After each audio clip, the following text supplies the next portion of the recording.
Hello friends, welcome to crack DLED CTET। So इस video में हम पेपर 4 के कुछ इंपॉर्टेंट क्वेश्चंस देखेंगे। ये सेट नंबर 4 है। इससे पहले सेट 3 तक के वीडियोस अपलोड किए जा चुके हैं। अगर आपने उनको नहीं देखा है तो चैनल की प्लेलिस्ट पर जाकर देख सकते हैं तथा डिस्क्रिप्शन बॉक्स में भी उनका लिंक है, आप वहां से भी उन्हें देख सकते हैं। अगर आपको वीडियोस अच्छे लगते हैं तो उन्हें लाइक और शेयर ज़रूर करें तथा कमेंट करके आप ज़रूर बताएं कि आपको क्वेश्चंस कैसे लगते हैं। चलिए देखते हैं क्वेश्चंस। फर्स्ट क्वेश्चन है बुद्धि लब्धि, जिसे मानसिक लब्धि भी कहते हैं, शब्द का प्रयोग सर्वप्रथम किया गया। तो स्टर्न के द्वारा सन 1916 में बुद्धि लब्धि या जिसे मानसिक लब्धि या IQ कहते हैं शब्द का प्रयोग किया गया। क्वेश्चन नंबर 2, बुद्धि लब्धि निकालने का सूत्र। तो बुद्धि लब्धि निकालने का सूत्र क्या होता है? मानसिक आयु अपॉन शारीरिक आयु मल्टीप्लाई 100। तो इस सूत्र का प्रयोग करके बुद्धि लब्धि निकाली जाती है। उदाहरण आप इसका देख सकते हैं। यदि एक बालक की मानसिक आयु 12 वर्ष तथा शारीरिक आयु 10 वर्ष है तो उसकी बुद्धि लब्धि होगी। तो आप बुद्धि लब्धि निकाल सकते हैं। मानसिक आयु जो कि 12 वर्ष है उसको ऊपर रखेंगे तथा शारीरिक आयु जो कि 10 वर्ष है उसे नीचे रखेंगे और मल्टीप्लाई 100 कर देंगे। इस प्रकार उस बालक की बुद्धि लब्धि या IQ 120 निकल के आएगी। तो आप पता कर सकते हैं कि बुद्धि लब्धि उसकी कितनी है, 120 है। नेक्स्ट क्वेश्चन है क्वेश्चन नंबर 3, शिक्षा तथा निर्देशन में बुद्धि परीक्षणों की उपयोगिता। तो शिक्षा तथा निर्देशन में ये जो बुद्धि परीक्षण बनाए गए थे इनकी क्या उपयोगिता थी? तो आप देख सकते हैं। नंबर 1, मंद बुद्धि बालकों का पता लगाने के लिए। तो बुद्धि परीक्षण के माध्यम से मंद बुद्धि बालकों का पता लगाया जा सकता था। नंबर 2, व्यक्तिगत भिन्नताओं का अध्ययन करने में। पॉइंट है योग्य और प्रतिभाशाली विद्यार्थियों की खोज करने में। तो ये बुद्धि परीक्षण योग्य तथा प्रतिभाशाली विद्यार्थियों के खोज के लिए अत्यंत महत्वपूर्ण थे। नेक्स्ट क्वेश्चन है क्वेश्चन नंबर 4, एक बुद्धि लब्धि वाला व्यक्ति सभी प्रकार के कार्य नहीं कर सकता। प्रत्येक व्यवसाय के लिए अलग अलग बुद्धि लब्धि होनी चाहिए। तो बुद्धि लब्धि के बारे में यह कथन किसके द्वारा कहा गया? बर्ट के द्वारा। तो बर्ट ने कहा था कि एक बुद्धि लब्धि वाला व्यक्ति सभी प्रकार के कार्य नहीं कर सकता है क्योंकि प्रत्येक व्यवसाय के लिए अलग अलग बुद्धि होनी चाहिए। नेक्स्ट क्वेश्चन है क्वेश्चन नंबर 5, वेस्लर वेलव्यू मापनी पास एलंग परीक्षण और ब्लॉक डिजाइन परीक्षण उदाहरण है। तो यह वैयक्तिक बुद्धि परीक्षण के उदाहरण हैं। कुछ बुद्धि परीक्षण वैयक्तिक होते थे तथा कुछ बुद्धि परीक्षण तो सामूहिक होते थे। इसलिए यहाँ पे ये जो उदाहरण आपको दे रखे गए हैं तो ये वैयक्तिक बुद्धि परीक्षण के उदाहरण है। कौन कौन से? वेस्लर वेलव्यू मापनी, पास एलंग परीक्षण और ब्लॉक डिजाइन परीक्षण। नेक्स्ट क्वेश्चन है क्वेश्चन नंबर 6, बुद्धि अच्छी तरह निर्णय करने समझने तथा तर्क करने की योग्यता है। तो बुद्धि की यह परिभाषा किसके द्वारा दी गई थी? बर्ट के द्वारा। तो बुद्धि अच्छी तरह निर्णय करने, समझने तथा तर्क करने की योग्यता है। नेक्स्ट क्वेश्चन है क्वेश्चन नंबर 7, अभियोगिता या जिसे अभिरुचि कहते हैं। तो अभियोगिता या अभिरुचि वह वर्तमान दशा है जो व्यक्ति की भविष्य क्षमताओं की ओर संकेत करती है। तो अभियोगिता या अभिरुचि की यह परिभाषा किसके द्वारा दी गई? A.E. ट्रेक्सलर के द्वारा। तो A.E. ट्रेक्सलर ने अभियोगिता या अभिरुचि की यह परिभाषा दी। क्वेश्चन नंबर 8, अभियोगिता एक योग्यता नहीं परंतु निश्चित योग्यताओं विकास की भविष्यवाणी करने में सहायता करती है। यह परिभाषा किसके द्वारा दी गई? जोन्स के द्वारा। तो जोन्स ने अभियोगिता की परिभाषा दी थी कि अभियोगिता एक योग्यता नहीं परंतु निश्चित योग्यताओं के विकास की भविष्यवाणी करने में सहायता करती है। तो यह परिभाषा किसके द्वारा दी गई? जोन्स के द्वारा। नेक्स्ट क्वेश्चन है क्वेश्चन नंबर 9। क्वेश्चन नंबर 9, अभियोगिता परीक्षणों के प्रकार होते हैं। तो अभियोगिता परीक्षणों के मुख्यतः 3 प्रकार होते हैं। कौन कौन से? नंबर 1, विशेष क्षेत्रों से संबंधित अभियोगिता परीक्षण। नंबर 2, कारक विश्लेषण परीक्षण। नंबर 3, अंतर्दर्शन परीक्षण। क्वेश्चन नंबर 10, प्रारंभिक स्कूल शिक्षकों के लिए अभियोगिता परीक्षण। तो यह परीक्षण किसके द्वारा बनाया गया था? SN शर्मा के द्वारा। तो प्रारंभिक स्कूल शिक्षकों के लिए जो यह अभियोगिता परीक्षण बनाया गया था SN शर्मा के द्वारा।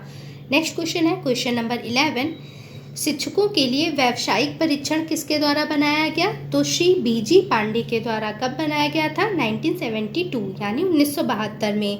तो शिक्षकों के लिए व्यावसायिक परीक्षण श्री बीजी पांडे के द्वारा बनाया गया था। क्वेश्चन नंबर 12, रुचि क्या है? रुचि यानी इंटरेस्ट क्या है?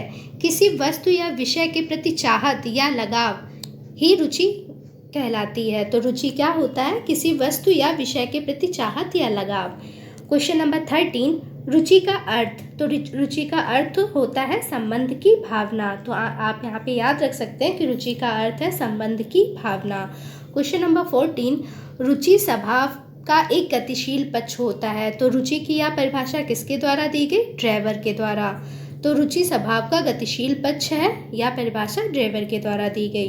क्वेश्चन नंबर 15, रुचि वह प्रवृत्ति है जिससे हम किसी व्यक्ति, वस्तु या क्रिया की ओर ध्यान देते हैं, उससे आकर्षित होते हैं। तो गिलफोर्ड के द्वारा यह परिभाषा रुचि की दी गई। आप ये परिभाषा याद रख सकते हैं क्योंकि आपके एग्जाम के लिए ये इम्पोर्टेंट है। क्वेश्चन नंबर 16, रुचि सफलता की मध्य सूचक है। तो रुचि की यह परिभाषा स्ट्रैंग के द्वारा दी गई।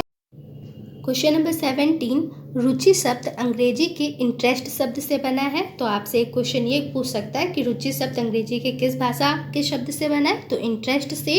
और नेक्स्ट क्वेश्चन आपसे ये पूछ सकता है कि इंटरेस्ट शब्द की उत्पत्ति लैटिन भाषा के किस शब्द से हुई है? तो इंटरेस्ट से हुई है। तो इंटरेस्ट, आप ये स्पेलिंग याद रख सकते हैं कि इंटरेस्ट शब्द की उत्पत्ति लैटिन भाषा के इंटरेस्ट शब्द से हुई है।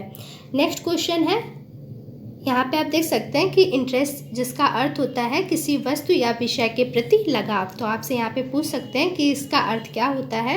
किसी वस्तु या विषय के प्रति लगाव। नेक्स्ट क्वेश्चन है क्वेश्चन नंबर 18, रुचियों के प्रकार। तो रुचियों के मुख्यतः 4 प्रकार होते हैं। आप ये याद रख सकते हैं कि रुचियों के प्रकार मुख्यतः 4 होते हैं। कौन कौन से? पहला, अभिव्यक्ति रुचियाँ। नंबर 2, व्यक्ति या प्रदर्शित रुचियाँ। नंबर 3, रुचि अनुसूची द्वारा ज्ञात रुचियाँ। और नंबर 4, परिचित रुचियाँ। तो आप ये याद रख सकते हैं रुचियों के मुख्यतः 4 प्रकार हैं। नेक्स्ट क्वेश्चन देखते हैं, क्वेश्चन नंबर 19, रुचि मापने की विधि। तो रुचि मापने की मुख्यतः कितनी विधियाँ होती हैं? 2 विधियाँ होती हैं। कौन सी? नंबर 1, औपचारिक विधियाँ और नंबर 2, अनौपचारिक विधियाँ। तो आप याद रख सकते हैं रुचि मापने की मुख्यतः 2 विधियाँ हैं, औपचारिक विधियाँ और नंबर 2, अनौपचारिक विधियाँ। नेक्स्ट क्वेश्चन है क्वेश्चन नंबर 20, रुचि वह मानसिक विधि है जो ध्यान क्रिया को सतत बनाए रखती है। तो रुचि की यह परिभाषा किसके द्वारा दी गई? BN झा के द्वारा। नेक्स्ट क्वेश्चन है क्वेश्चन नंबर 21, रुचि किसी भी अनुभव में लीन होने तथा उसे चालू रखने की प्रवृत्ति है। तो रुचि की यह परिभाषा बिंघम के द्वारा दी गई। तो आप ये डिफिनीशंस याद रख सकते हैं। क्वेश्चन नंबर 22, कूडर का प्राथमिकता रिकॉर्ड संबंधित है। तो कूडर का प्राथमिकता रिकॉर्ड रुचि मापन से संबंधित है। तो आपसे प्रश्न पूछा जा सकता है कि कूडर का प्राथमिकता रिकॉर्ड किससे संबंधित है? तो यह रुचि मापन से संबंधित है। क्वेश्चन नंबर 23, कूडर के व्यावसायिक प्राथमिकता रिकॉर्ड में कितने पद हैं? तो कूडर का जो व्यावसायिक प्राथमिकता रिकॉर्ड था उसमें 168 पद होते थे। नेक्स्ट क्वेश्चन है क्वेश्चन नंबर 24, झिंगरन ओझा रुचि सूची में प्रश्नों की संख्या है। तो झिंगरन ओझा जो रुचि सूची होती थी उसमें प्रश्नों की संख्या थी 4000। आपसे ये भी क्वेश्चन पूछा जा सकता है कि झिंगरन ओझा सूची संबंधित है। तो यह आप आंसर देंगे कि यह रुचि मापन से संबंधित है। क्वेश्चन नंबर 25, झिंगरन ओझा रुचि सूची का निर्माण किया गया। तो इस सूची का निर्माण VG झिंगरन तथा डॉक्टर K ओझा के द्वारा किया गया। नेक्स्ट क्वेश्चन है क्वेश्चन नंबर 26, स्ट्रॉन्ग की व्यावसायिक सूची में पद हैं। तो स्ट्रॉन्ग की व्यावसायिक सूची जो कि रुचि परीक्षण से संबंधित थी, इसमें पद होते हैं 420 पद।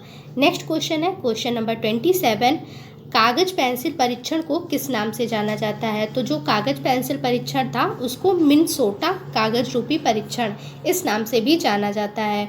और इस प्रकार का परीक्षण किस लिए किया जाता था? या अभियोगिता परीक्षण था। नेक्स्ट क्वेश्चन है क्वेश्चन नंबर 28, मशीनों के विभिन्न प्रकार के पुर्जों को जोड़ना। तो यह किस प्रकार के परीक्षण से संबंधित था? स्टेनक्विस्ट का पुर्जे संबंधी परीक्षण। तो ये कौन सा परीक्षण था? स्टेनक्विस्ट का पुर्जे संबंधी परीक्षण। और यह किस पर आधारित था? यह एक अभियोगिता परीक्षण था। नेक्स्ट क्वेश्चन है क्वेश्चन नंबर 29, विभिन्न छोटी छोटी वस्तुओं को उंगली की सहायता से उठाना, तो यह कौन सा परीक्षण है? उंगली दक्षता परीक्षण, और यह भी एक अभियोगिता परीक्षण है। नेक्स्ट क्वेश्चन है क्वेश्चन नंबर 30, विभिन्न गोलाकार ब्लॉकों को उठाकर उससे संबंधित बोर्डों के छेदों में रखना, तो यह कौन सा परीक्षण है? मिनेसोटा दस्तकारी कुशलता परीक्षण। तो आप ये याद रख सकते हैं कि यह कौन सा परीक्षण है? मिनेसोटा दस्तकारी कुशलता परीक्षण, और यह भी एक अभियोगिता परीक्षण है। इस वीडियो में इतने ही क्वेश्चंस। होपफुली वीडियो अच्छा लगा होगा। वीडियो अच्छा लगा हो तो लाइक कीजिएगा, शेयर कीजिएगा और चैनल को सब्सक्राइब।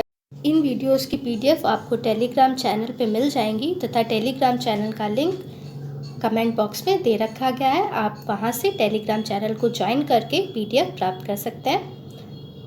मिलते हैं नेक्स्ट वीडियो में। Thanks for watching.